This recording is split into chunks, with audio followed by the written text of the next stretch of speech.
I wear a mask because I wear a mask. I wear a mask. I wear a mask. I wear a mask because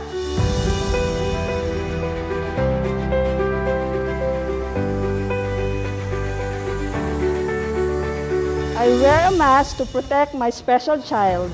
I wear a mask because I want to protect myself, my co-workers, and my clients. Nagsusulot ako ng mask para suportahan ang sarong COVID-free na komunidad. I wear a mask because my child still can't. magsuot kog mask aron dili ko matakdan o dili pug ko makatakod sa uban. Nagsuot ako ng mask para iwas sa virus. I wear a mask because I want to be part of the solution and I care. I wear a mask because I want to protect myself, my family, and others. And loving is caring. Nagsulot ako ng mask kay gusto ko na mahunong ang pandemic. I wear a mask because palangga ko kamo. I wear a mask because it's an act of justice. Nagsuot ko og mask tungod kay mask, mag-alay sa kapwa. Mask, mag-atiman sa katawhan. Nagsuksok ako sa mask para malikawan ang paglabta sa COVID virus. I wear a mask because I want to live longer and serve more people. I wear a mask because I care and it works. I wear a mask because bilang proteksyon sa mga mahal ko sa buhay. Nag-ausar ako sa mask hindi lang para sa kaugalingon ko kundi para sa iban.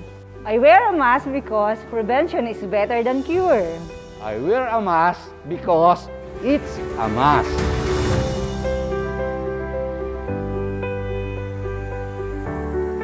Isang paalala mula sa Caritas, Philippines.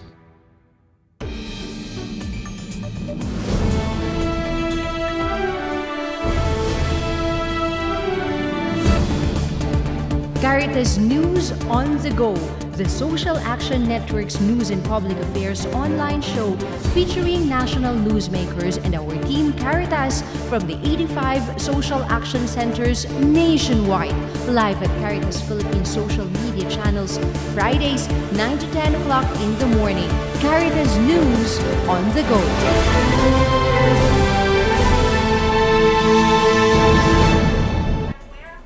Good morning, live from Daet, Camarines Norte. I'm Jingray Henderson and this is Caritas News on the Go. 8 years ago, Philippines was hit by one of the most devastating typhoons ever to make landfall, the Super Typhoon Yolanda. More than 9 provinces in the central Philippines experienced the wrath of the typhoon. More than 6,000 individuals were reported dead or missing. On November 8, 2013, Filipinos in these parts of the country were left with nothing but junks, fallen trees, and dead bodies. At least a week after, the Catholic Church in the country mobilized all of our resources and volunteers to respond to the crisis. In December 2013, we started to operationalize what has become the biggest, most massive, and far-extending humanitarian response in the history of the Church. With the help of Caritas Internationalis member organizations, we were able to implement a 3.4 billion pesos recovery and rehabilitation program across 9 dioceses, helping more than 1.2 million Filipinos. For this month of November, we will be looking back to all of the beautiful programs we have implemented with our social action centers and the communities we've met along the way. Let's start off with, of course, another province which was hit by Typhoon Yolanda, which is Cebu. During the time, the local church in Cebu was challenged to step up its game in terms of humanitarian response by way of establishing its relief and rehabilitation unit. Let's welcome to the program the very first, and until now, he is still the director of the Relief and Rehabilitation Unit of the Archdiocese of Cebu, Father Charles Luis Jaime. Good morning, Father Cha. Welcome to the program and belated happy birthday. Thank you, Jing. Thank you sa lahat, and good morning po sa lahat, or good day to everybody. Good morning, Father. Across the world, okay. ito, no? Yes, sa amin po, Father, yung honor na makausap kayo ngayong umaga. Especially that we would like to be sharing with our viewers one of the most, if not dramatic, close to our heart experiences that we've ever been through in our lifetime, maybe. In my lifetime, yes. Father, what it was like waking up on November 8, 2013. I know that you're not in the thick of things during that time, but receiving the news that at least the whole of Visayas was devastated by Typhoon Yolanda, how was it?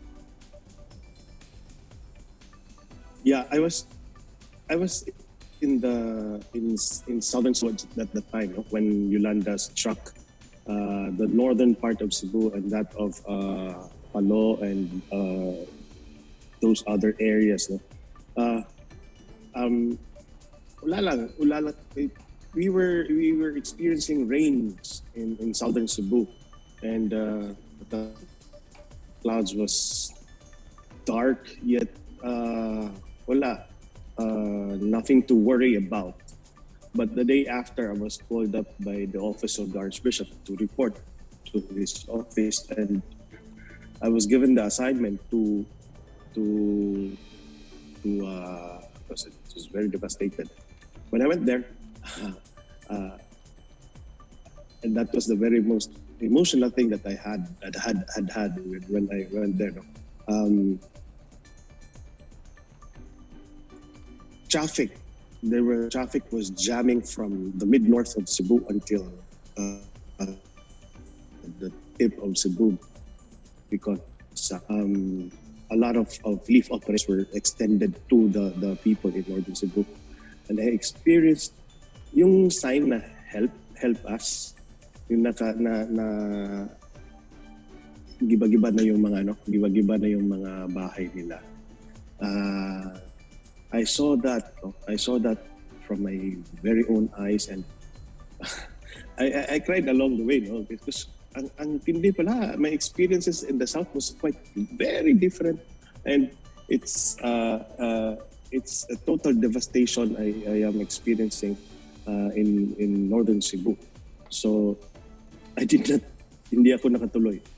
I went back home, and I sought for I was asked by the Archbishop kung gagawin. So together with other priests, no, I told them that can we have a parang anong tawag nito? Can we extend help one parish? We will extend help to one parish in northern Cebu. No? I don't know with of course Palo Leyte has had very grave experiences then, no? A lot of dead people there, and yun yung nakita ko doon. And then from then on, we were being assisted by Caritas Philippines, no? Kung anong gagawin. I even told Father Edu then and Miss Jo Ignacio, no? Yeah. Na when I was appointed by the Archbishop to head the relief and rehabilitation unit, I told them na I don't know what to do, but it is in my heart, no, to be of service to the people, especially to those who are in need. So, Opo, Father, though I may have... Opo. Father, Yes, we know that for most of our dioceses, it's really something that's parang unfathomable. Paano kayo, how did you start planning out with the response? Kasi sabi mo nga po, you don't know how to do things. Primarily, this is the first time that we are doing this massive humanitarian response. Ano yung naging proseso para pagtulong-tulungan natin yung humanitarian response? Yeah. One parish in Metro Cebu Metro Cebu and down south will be assisting one parish, or certain parishes in Metro Cebu and down south will be assisting one parish in Northern Cebu, and we accounted 23 parishes affected in Northern Cebu. So yun yung yun yung start, yun yung pinaka-umpisa. We call that abag parokya man siguro yun. I just forgot that term that we made, no? So yun yung assistant from assessment to assistance, no? Whatever assistance they can extend, they have to give. There's even one parish that was helping an island parish. I think it was in Doong. They gave the assessment, and then they even assisted until the giving of some shelter kits, no? Dun sa dun sa isang parokya na totally affected yung mga communities nila at saka yung parokya nila. Mm-hmm. So, and there were chapels being helped. Opo. Ano yung mga challenges na Dami, Jing. Ano yung mga challenges po na naranasan ninyo that you experienced during the time when during the implementation already of the response, because we had a long response period, diba? Instead of the usual 3 years, we've had 5 years of rehabilitation and recovery response. Ang dami Jing sa initially yung in terms of the relief, marami silang yung needs nila, no? Yung needs nila ang dami, and then yung iba paulit-ulit lang nagpila, and so we were never told of the yung hindi pa yung ginawa natin na CMDRR, no? So wala pa talaga. Ang lang namin is whatever we have in mind, whatever initiatives we can give, we do. Yun lang. And buti na nga, si Sister Muppet then was heading, no? Siya yung parang the think tank of the RRU during the time when she was tapped by NASA, no? And so that gave us a little glimpse of hope, no, in the implementation of our relief operations then. Mm-hmm. Father, how did you also feel the solidarity? How did you respond, or how did you receive the solidarity across the country of the Social Action Network in terms of the response that they gave, in terms of the help that they have provided? Paano yun nag-manifest sa response na ginawa natin? Both internationally at saka nationally, no? Yung I received a lot of calls and messages from different institutions, especially sa CBCP, telling me that may papasok na tulong ganito, and then from the office of the Archbishop na may papasok na tulong na ganyan. And its intention, kung ano yung intention nila to help a chapel, to help reconstruct a chapel, to help reconstruct a parish church, to help reconstruct houses, no? Or whatever, to give assistance, basic needs to the people. Yun lang ang mga efforts na receive ko. No, ang dami talaga. Mm-hmm. And with this overwhelming support coming from foreign funding institutions, foreign organizations, and even individuals po, and also coming from the Social Action Network, how did you ensure that there is sustainability, that there is community empowerment in all our interventions? And are you seeing all these still after 8 years?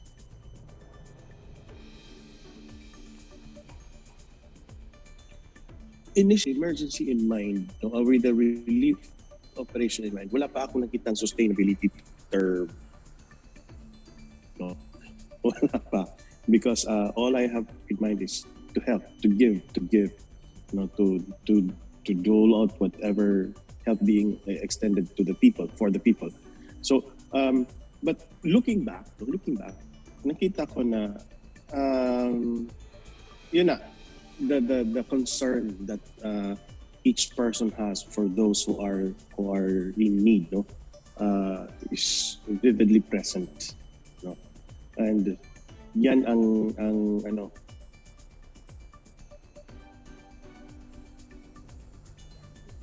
Hello. Yes, Father. Nakat ako. You're still on air. Nakat ako. Okay. Sorry. So yun, ang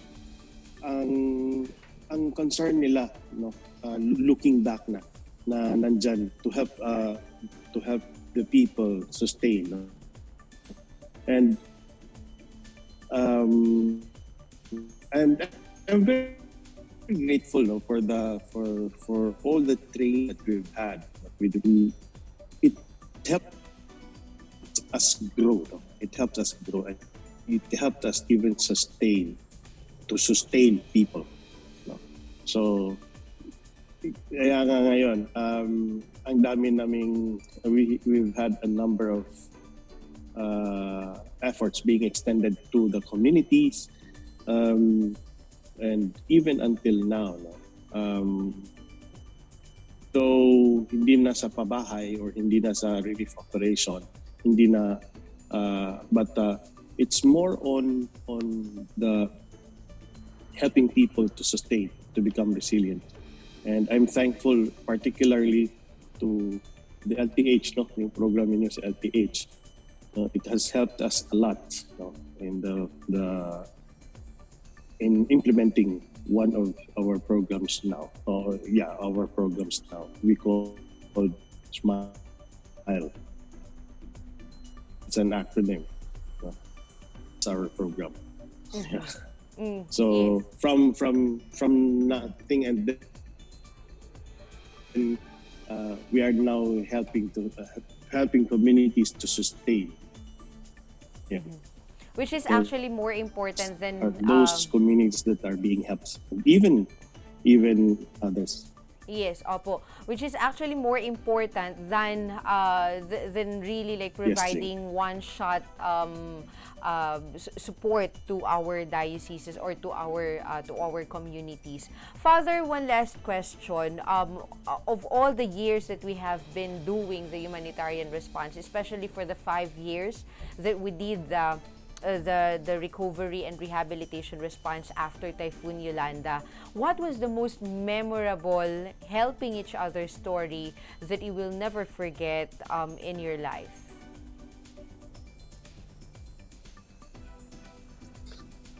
The one story that I have, no, in my heart is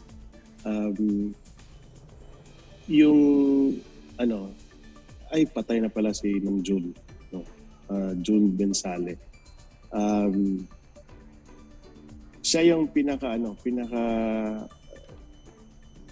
siya yung tao na touch ako kasi he was a Muslim then, and he was so touched by our program. He was able to he availed one of the houses in Santa Fe, and he helped the children. He helped the children to be respectful to each other and to show their concern for each other. And those children that he has helped, you know, are now helping in the livelihood program that they are having now, you know, in the demo farm that they're having now in Santa Fe. So help extended to the communities has a lot of impact to the life of the people. Tsaka yung BEC Sheg talaga. Yeah, correct. Maraming salamat, Father yun, Cha, Jim. for being with us this morning and for sharing with us your Thank you. stories about our Typhoon Yolanda response. Maraming salamat po sa iyo. And again, happy birthday. Bye-bye. We are hoping that you've enjoyed your day yesterday. Maraming salamat po, Father Cha. Caritas News on the Go will be right back after this short break.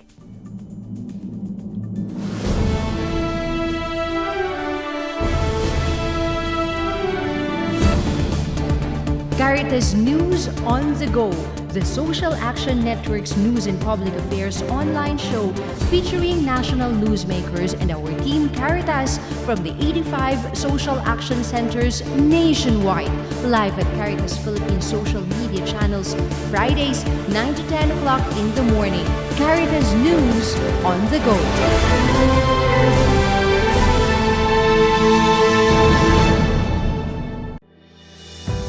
I wear a mask because I wear a mask. I wear a mask. I wear a mask. I wear a mask because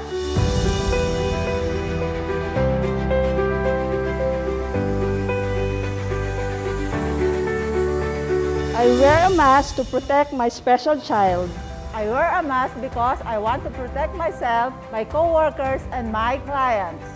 Nagsusulot ako ng mask para suportahan ang sarong COVID-free na komunidad. I wear a mask because my child still can't. magsuot kog mask aron dili ko matakdan ug dili pug ko makatakod sa uban. Nagsuot ako ng mask para iwas sa virus. I wear a mask because I want to be part of the solution and I care. I wear a mask because I want to protect myself, my family, and others.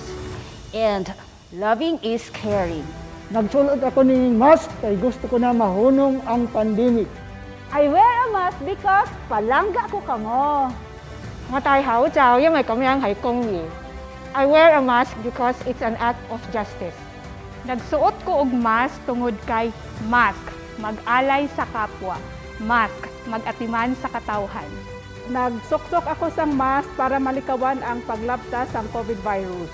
I wear a mask because I want to live longer and serve more people. I wear a mask because I care and it works. I wear a mask because bilang proteksyon sa mga mahal ko sa buhay. Nagausar ako sa mask hindi lang para sa kaugalingon ko kundi para sa iban. I wear a mask because prevention is better than cure. I wear a mask because it's a must.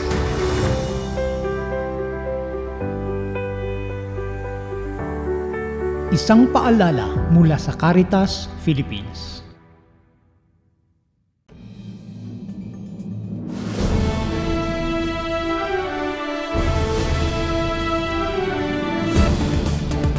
Caritas News on the Go, the Social Action Network's news and public affairs online show featuring national newsmakers and our team Caritas from the 85 social action centers nationwide.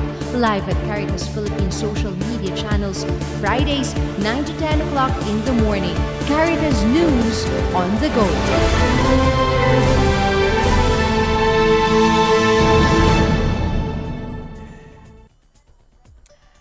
Good morning once again. This is Caritas News on the Go. For this, from Cebu, we go to where we first heard the news of the severe damage of the Super Typhoon Yolanda. One of what we proudly call our Caritas men on the ground who became a responder from being just a survivor. Let's welcome to the program Mr. Ronald Abaw, the program manager of Team Caritas Palo. Good morning, Kuya Ronald, and welcome to the program. Yes, magandang umaga po sa ating lahat, lalo na sa tagapakinig natin. Mula Luzon hanggang sa Mindanao. Maraming salamat ulit, Kuya Ronald, for sa pagpapaunlak sa atin na makasama ka dito sa ating programa. You were one of the first responders, from survivors to responders na nakasama natin doon sa ating Typhoon Yolanda response. Pwede mo ba kaming maibalik doon sa araw kung saan nangyari ang Super Typhoon Yolanda sa inyong bahay, dyan sa Leyte?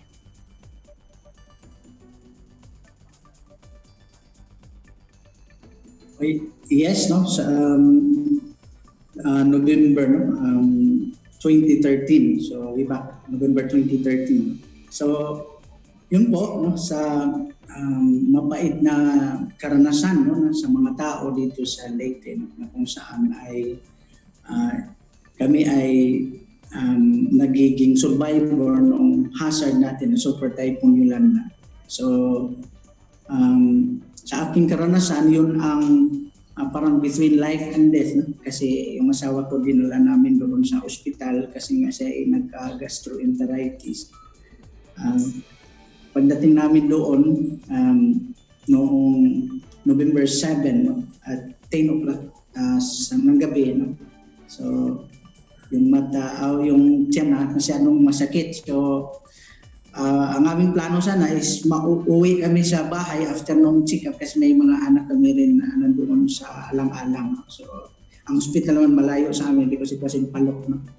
So, unfortunately, hindi kami pinauwi no, hanggang sa 5 o'clock ng umaga, lumakas na yung hangin at ulan. No? So, yun ang sabi ko, parang ito na ata ang katapusan, no? Kasi parang yung hangin at saka yung ulan, grabe. No? So, at ang hospital doon ay pagdating ng alas 6 ng umaga, lahat ng kisame no, nagbagsakan. Saka by 7, dumating yung storm surge, yung tubig na hindi naman inaasahan sa amin. No? Saka hindi rin handa no, yung ospital at saka yung mga pasyente kasi nga hindi inasahan yung ganong hazard. No? Yung pala, yung dala ni Yolanda, may mga anak pala siya. No? So yung malakas na hangin at saka yung storm surge. So yun. So hanggang sa yun, natutukan ng salamin sa loob hanggang sa ang kanyang mata ay natamaan noong debris noong salamin. So yun. So ang kanyang isang mata ngayon ay hindi na makakita. Kaya minsan ay binibiro, no? Sabi ko sa kanya, may kasabihan na, it's better to die than to marry one eye. No? Pero sabi ko naman sa kanya, if you can see my if you can only borrow my eyes, you can see the beauty of my wife. Ganon. Yes, opo. Kuya Ronald, kasi during the time, yung nandoon kayo sa ospital, Typhoon Yolanda was also parang an inspiration for us to share stories of heroism. Isa sa mga nakilala natin na bayani during the time, yung nurse na nag-alaga sa inyo when you were in the hospital. Pwede mo po bang ikwento sa amin kung ano yung ginawa niya, papaano kayong tinulungan despite the fact na nanganganib din yung buhay niya during the time?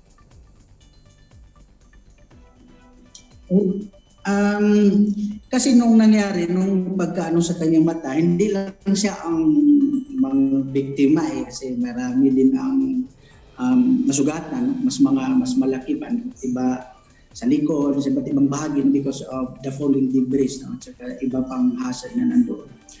So, yun nga, no? Ang doktor naman ay ganun din, no? It's a chaotic situation. So, and we have to find nowhere, no? Sabi nga namin, kung ano bang na ito, no? Wala kang mahinga ng tulong kasi lahat parang sumbi ng dating. Kasi, because of nervous also. No? So, yung isang nurse doon, hindi naman siya doktor, pero talagang sinabi ko, ito yung parang malakas ang loob eh.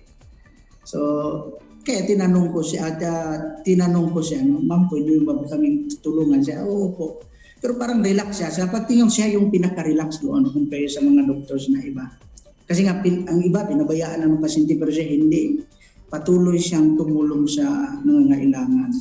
So, sabi ko, ma'am, nurse pa kayo? Sabi niya, oo. So, kagagaling ko lang. Because she was an OFW also no, from Saudi Arabia. Pagbalik niya, nagtrabaho siya doon sa provincial hospital no, dito sa Leyte. So, siguro yung karanasan niya, hindi, parang relax nga siya. No? So, siya ang tumulong. Kaya ako'y hindi na rin nataranta kasi siya masyadong relax. Para bang minotivate niya yung lahat ng tao na magtulungan tayo. Kunin mo yung ganito, yung ganon, maghanap ka ng dextrose na para sa ano. Tapos yung asawa ko, noong time na iyon, kasi mahina na, wala ng doktor na lumapit, siya din ang lumapit. So lahat ng tusok at sa kamay niya ginawa na kasi weak na talaga siya, hindi na nag-response. So yun, sabi niya, ito na yung pag hindi pa ito, wala na tayong magawa. So buti na lang, pag-insert niya doon sa dextrose na yun, nag-response yung katawan niya. So yun. So sinabihan niya kami, mula dito dalhin mo doon sa hospital na iba kasi medyo critical yung kalagayan ng at wala din kaming mga gamot na maipabigay kasi na lahat na sira. So sabi niya, maghanap kayo. So at the back of my mind, sinabi ko na itong tao na ito na tumulong sa amin, nag-motivate pa siya sa amin. Sabi ko, ay siguro ito na yung bigay ng Diyos na makatulong sa amin. So yun, so pumunta kami sa ibang ospital. Ganun din ang sitwasyon eh. Akala ko mas medyo mas maluwag na namin kasi nakarating kami doon sa Tacloban mismo sa sentro. Pero ganun din, no? Kaya na-advise din kami na maghanap na naman ng ibang ospital. So hanggang sa I decided to sabi ko, I will bring my wife to Mindanao kasi wala ako namang kamag-anak sa Manila o sa Cebu. So yun, so naglakad kami for 2 days.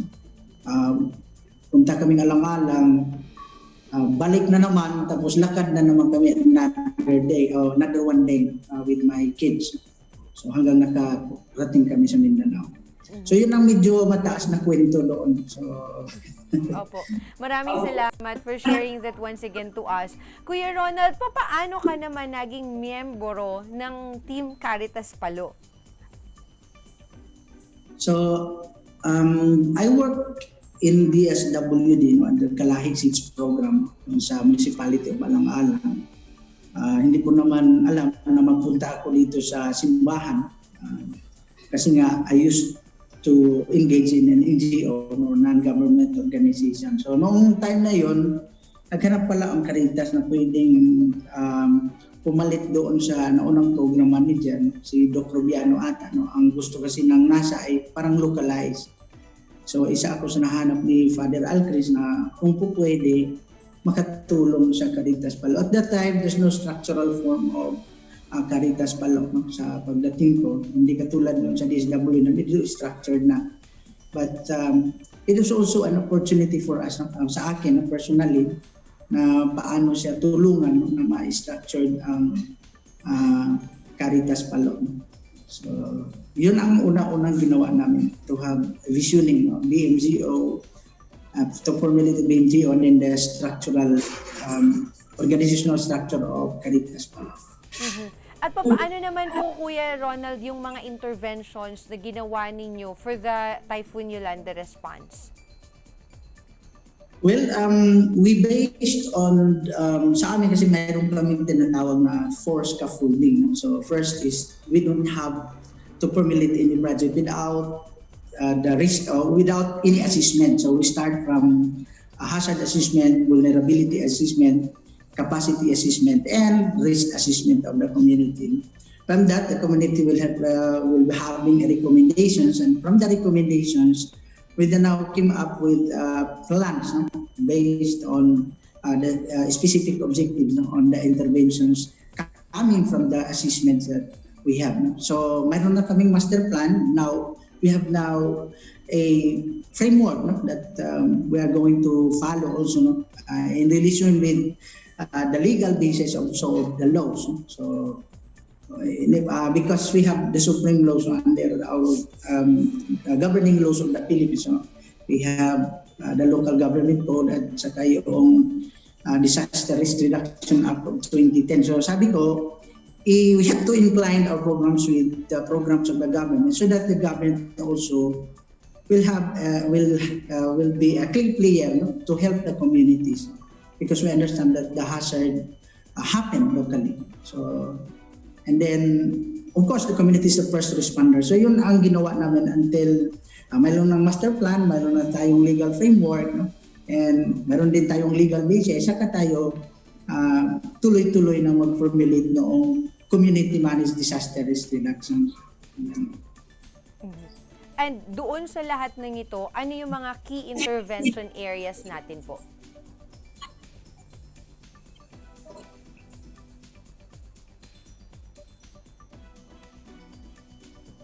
Medyo nawala ang signal. Ayan. Kuya Ronald, yung next question ko is, ano yung mga key intervention areas natin? Were we able to construct houses, provide mga livelihood opportunities sa ating mga kababayan who were part of the typhoon response? Sa atin, mayroon tayong key areas of intervention. One of it is the disaster risk reduction, capacity building of the communities. Kasi nga, the Republic Act 10121 of the Disaster Risk Reduction Act of 2010 is very specific, that the community should have a structured Barangay Disaster Risk Reduction and Management Council. At that time, dito sa Leyte, pagkatanungin natin, bakit ba tayo nagkaganoon? We become disasters from the hazard kasi nga hindi handa. So yun, the first intervention is the capacity building. And then the second one is of course yung sa ating recovery and rehabilitation, yung shelter, yung water, sanitation, and hygiene, or also of the livelihood and food security program. So all of that intervention came from the assessment that we did, right from the start, or right after from the typhoon. Hindi yung usual na ginawa natin na wala tayong plano-plano at binigyan na natin ng programa or binigyan na natin ng relief. Sa atin iba So we accompany the people in planning so that they will become also resilient. Hindi yung dole-out system ang ginawa natin. So they're part of the planning process. So yun naman, sa awa ng Diyos, nakakaraos naman. And sabi nga ng iba, it is ambitious kasi nga ang ibang NGOs bigay agad. But for us, we accompany them to strive, to bounce back from the catastrophe. But of course, with the process, yung ang posisyon natin na ginawa. Maintindihan nila bakit Opo. Ano yung isang, for example, if you will have to tell us ng isang successful story nung mga interventions na ginawa natin, kaninong storya ang ibibigay po ninyo? Kaninong kwento? Saang community? Well, ang isang doon sa Barangay Dakay, kasi 60 years noong kanilang project na yung water system, sabi nila, sabi ng kapitan doon, sabi niya, ako ay simula bata pa lang, hanggang 60 years old ako, wala na kaming tubig. Nang nagpunta dito ang iba't ibang agency, ganun din ang promise na magkaroon sila ng water system, pero hindi rin naganap noon. But because of our assessment, sinasabi nating rigid assessment of the communities, nakuha natin. Sabi nga nila, pang ilang NGO na kayo, pang 8 na ata, yung water system na ginawa, hindi yan nangyari, kayo pa kaya. But we take on the challenge.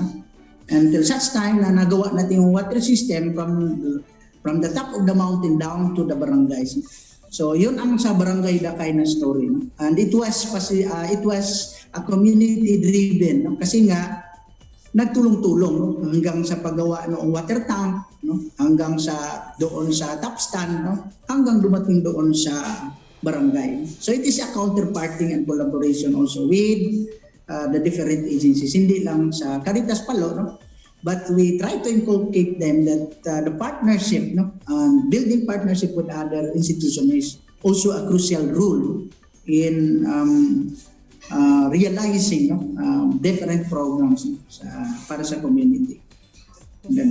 Ayan. So it's a very successful story, kasi Yes, correct. Tama kuya, talagang napaka-successful nung kwento na yun. Na until now ay nangyayari pa din even beyond the interventions that we did for them. Talagang dumidiretso pa din yung ating community doon sa kanilang mga nasimula na. And for that, maraming salamat sa ginawa ng mga efforts at pagtutulungan, collaboration ng Caritas Palo doon sa ating community and with all the other local government units, especially po na nandiyan sa Leyte. So maraming salamat. And again, congratulations for a very job well done. Salamat po ng marami, Kuya Ronald. Maraming salamat din po. So, and I hope that the stories of resilience, would not end. But what we hope is sustaining program. Tuloy-tuloy naman. And that is also the mandate of the church to oversee the flocks. Tayo ay mga tao ng Diyos at bahagi ng simbahan. Bilang bahagi ng simbahan, ating responsibilidad na tulungan, mapamulat sa pamayanan na tayo maging isang matatag sa anumang sakuna or hazard na harapin. Sabi nga sa walay kadelikaduhan. So maraming salamat po at magandang umaga po sa inyo. Thank you very much. Nakasama po natin dito sa ating programa, Kuya Ronald Abaw, ang program manager ng Team Caritas Palo. And of course, our Team Caritas nationwide are busy bodies at this time of the year, not only of their usual hustle and bustle, but mainly because it's Super Typhoon Yolanda's anniversary next week. So let's go straight to the seafood capital of the Philippines, where the Office of the Vice President, Leni Robredo, gave out 779,000 pesos to a fish dryer association being held by Caritas Capiz. Let's hear the story from Riel de la Rosa of Team Caritas Capiz. Good morning, Riel.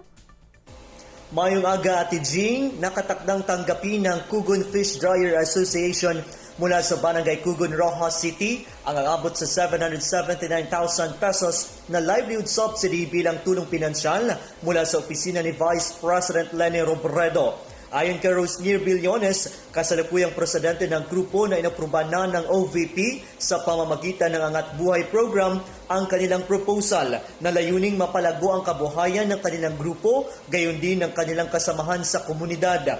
Dagdag pa niya na malaking tulong ito sa kanilang asosasyon na nabuo sa tulong ng Capiz Archdiocesan Social Action Center, nasa Caritas Philippines, Caritas Italiana at Austria noong taong 2016 bilang parte ng Recovery and Rehabilitation Program ng Archdioceses sa mga mas apektado ng bagyong Yolanda.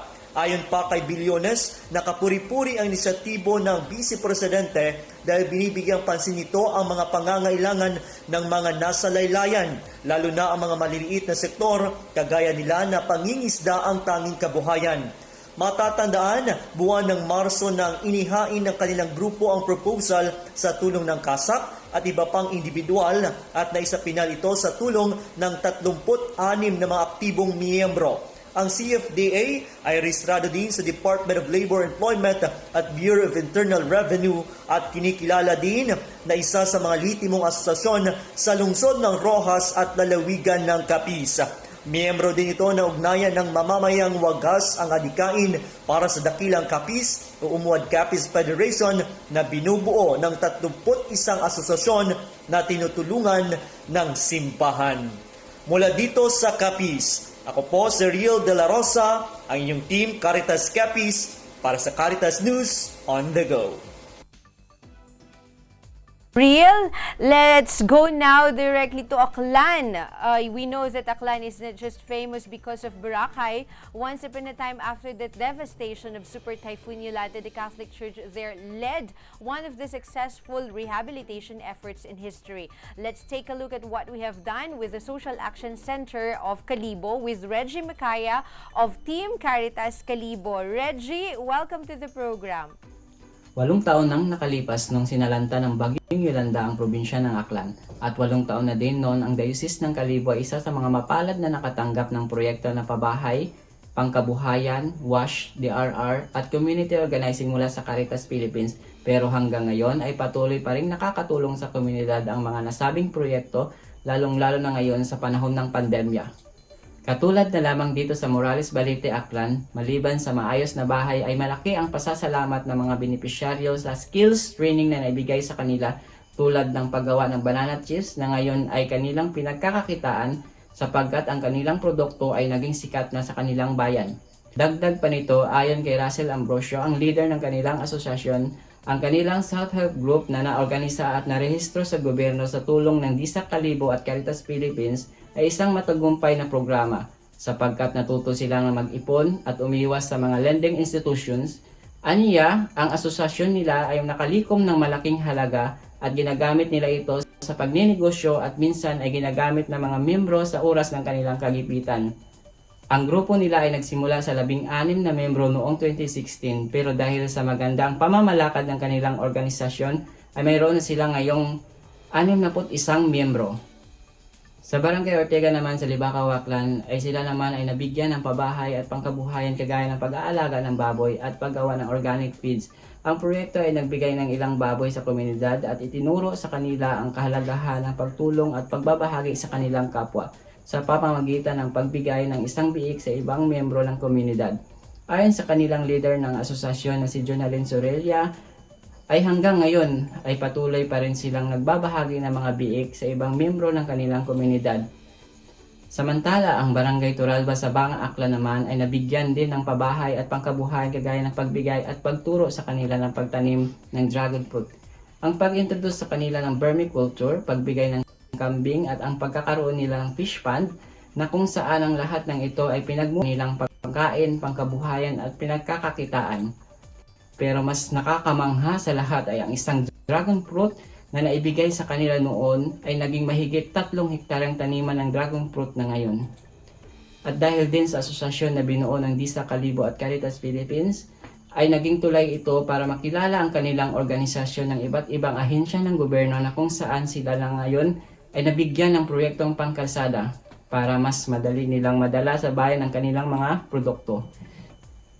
Sa ngayon, ang nasabing proyekto ay patuloy na pinalalago ng kanilang asosasyon upang kanila ding may paabot at may bahagi sa ibang komunidad na nangangailangan din ng tulong. Ayon naman kay Father Ulysses Dalida, ang direktor ng Disak Kalibo, ang lahat ng ito ay naging posible at matagumpay sa tulong ng Disak Caritas Philippines, sa kooperasyon at pagpupursige ng bawat komunidad at sa gabay at biyaya ng ating mahal na Panginoon. Mula dito sa probinsya ng Aklan, ako si Reggie Macaya, ang inyong Team Caritas Diocese of Kalibo para sa Caritas News on the Go.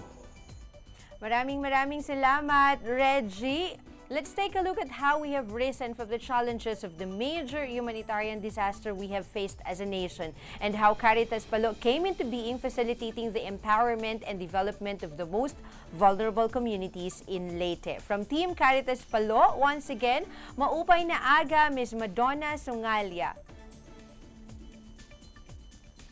Maupay na aga, Ms. Jing. So Typhoon Haiyan, known in the Philippines as Super Typhoon Yolanda, was one of the most powerful tropical cyclones ever recorded. Humanitarian aid actions were undertaken by different organizations. Immense global response poured in for Yolanda victims, both from the government, non-government organizations, and the church. This year, November 8, 2021, marks the 8th anniversary in commemoration of the onslaught of Super Typhoon Yolanda. Let us try to look back how far have we achieved over the years.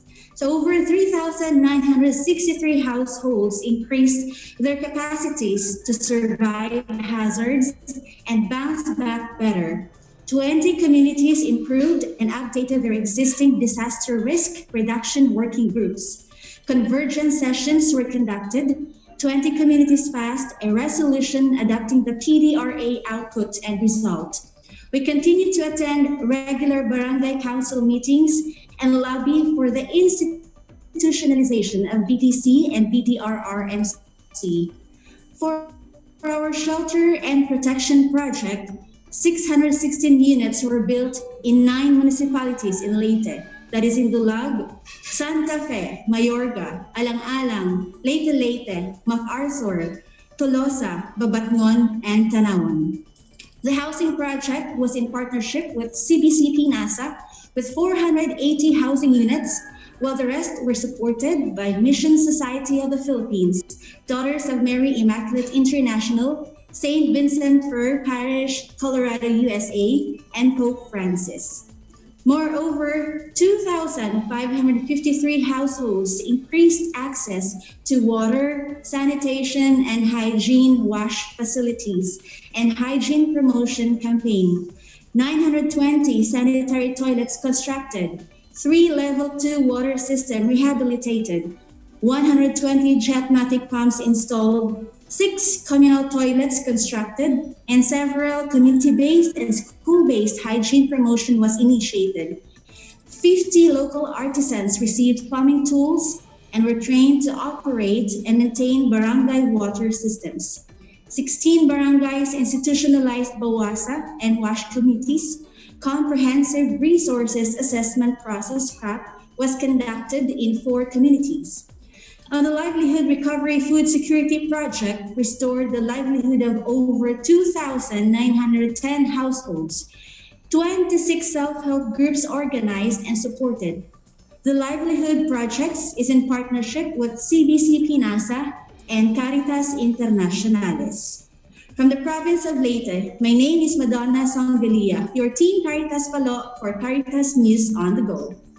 Thank you very much, Ate Madonna, for that wonderful news. Let's take a break first, and then when we come back, Dr. Gloria Balboa of the Center for Health Development of the Department of Health in Metro Manila will be sharing with us information on the ongoing pediatric vaccination for COVID-19.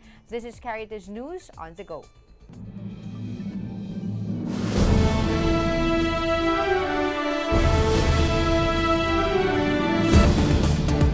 Caritas News on the Go, the Social Action Network's news and public affairs online show featuring national newsmakers and our team Caritas from the 85 social action centers nationwide. Live at Caritas Philippines social media channels, Fridays 9 to 10 o'clock in the morning. Caritas News on the Go.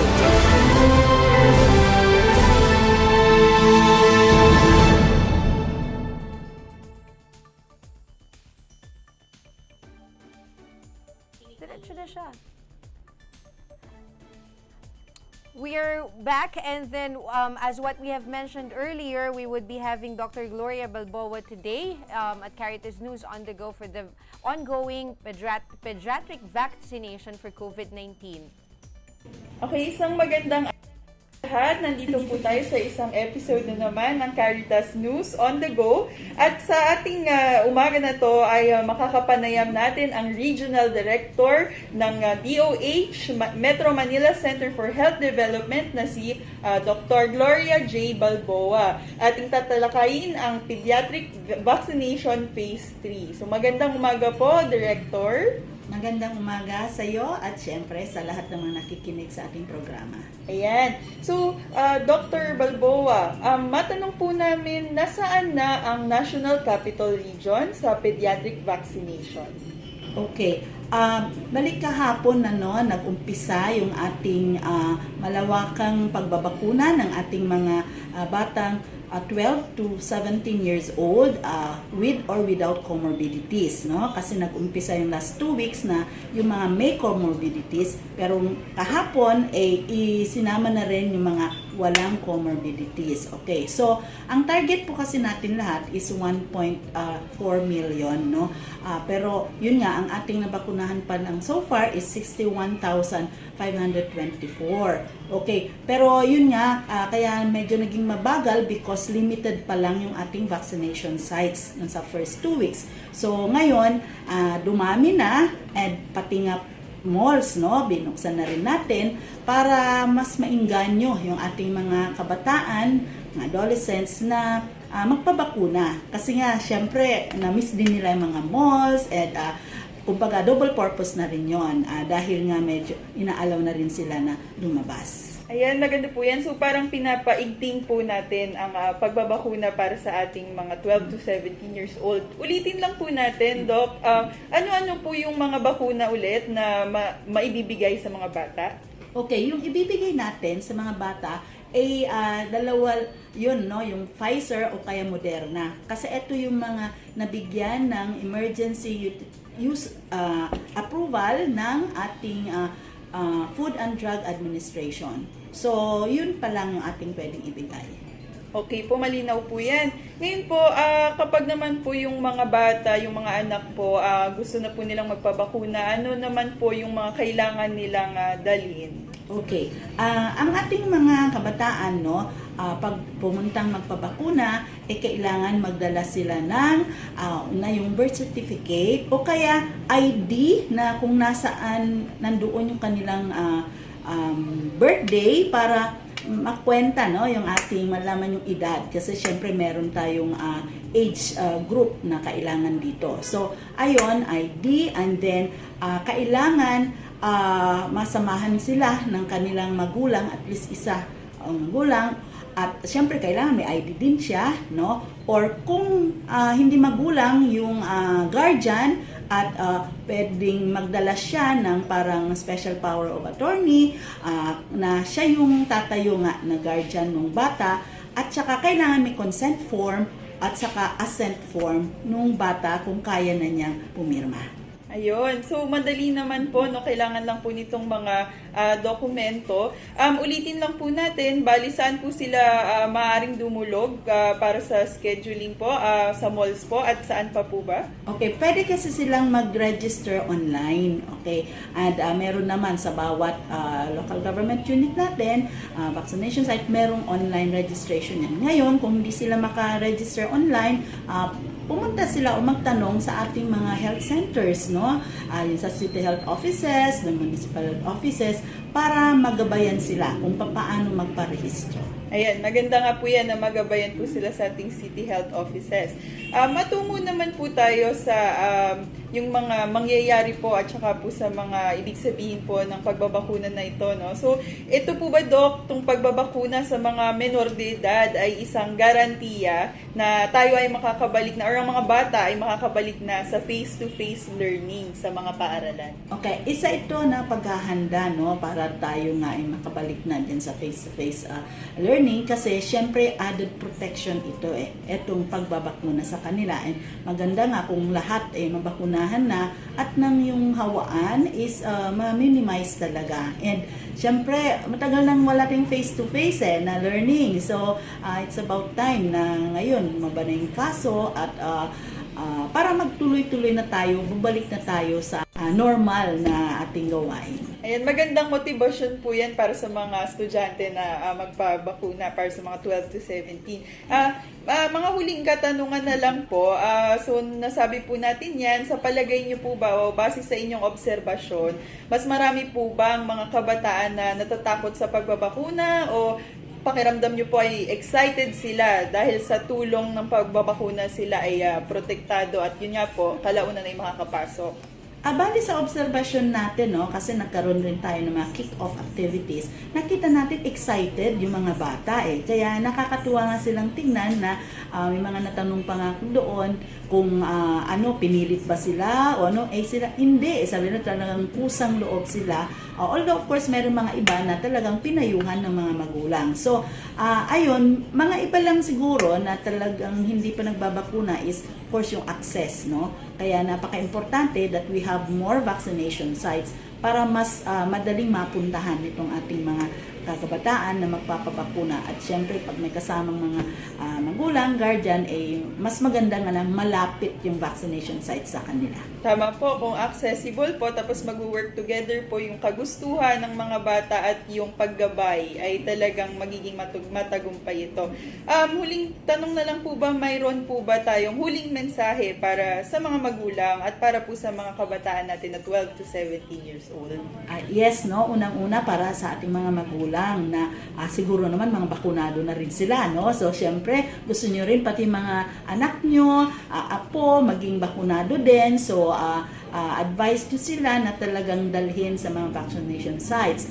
Ngayon, ang ating namang mga kabataan, no, kung dito kung kayo ay talagang gustong magpabakuna, ipagsabi nyo sa inyong mga kaibigan para bakwan, di ba? Pwede pa nga kayo pumunta grupo-grupo at nang pare-pareho kayo, lalo kung magkakaklase kayo, no? Pare-parehong may protection. So, spread the good news that vaccination gives protection sa lahat, sa atin, lalo na sa inyong mga kabataan, kasi nga sabi nga, ang kabataan ay ang pag-asa ng bayan. So we really want to protect all of you, and ang pagbabakuna ay isang pamamaraan para mabigyan kayo ng protection. Ayan, sa social media nga po, no, at sabi po nila, for Gen Z protection, go for COVID-19 vaccination. Yan. Yes, tama yan. Maraming salamat po, Dr. Gloria J. Balboa. Maraming salamat din.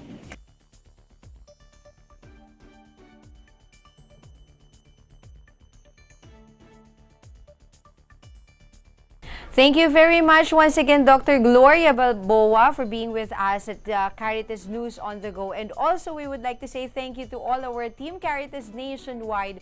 We are growing in numbers, so you will be hearing and watching more from our diocesan social action centers every week. Thank you very much for watching. I am Jean Ray Henderson, and this is Caritas News on the Go.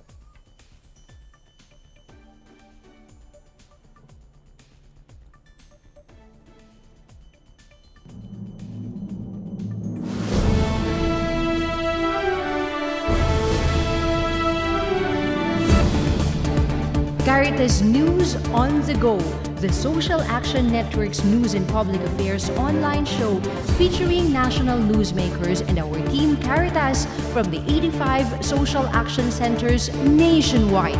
Live at Caritas Philippines social media channels, Fridays 9 to 10 o'clock in the morning. Caritas News on the Go.